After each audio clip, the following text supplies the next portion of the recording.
Dans certaines municipalités bilingues du Manitoba, les résidents aimeraient avoir des champs d'éoliennes, mais aucun promoteur ne leur propose.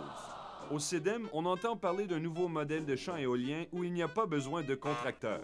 C'est le modèle de la coopérative Val-Éo, qui vient du Québec. Monsieur C du CEDEM se rend au Québec dans les bureaux de Val-Éo et se fait former en quelques jours sur ce modèle.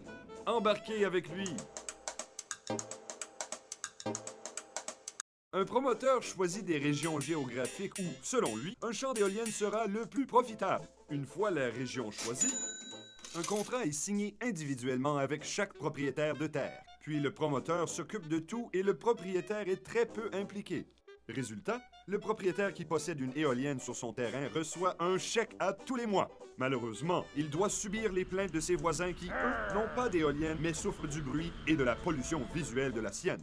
Le promoteur, lui, ramasse le plus gros chèque à tous les mois. Avec le modèle Val-Éo, la décision d'installer un champ d'éoliennes provient de la communauté. Ensemble, ils forment une coop éolienne, ce qui remplace le rôle du promoteur. Ensemble, ils exécutent toutes les démarches, recherchent le financement nécessaire et contactent les fournisseurs. C'est du travail, mais la communauté est impliquée. Résultat, le propriétaire qui possède une éolienne sur son terrain reçoit le même chèque mensuel qu'auparavant. Son voisin, qui n'a pas d'éolienne, reçoit lui aussi un chèque en compensation du bruit et de la vue de l'éolienne. Le restant du profit est redistribué aux membres de la coopérative. L'argent est donc directement réinjecté dans la communauté.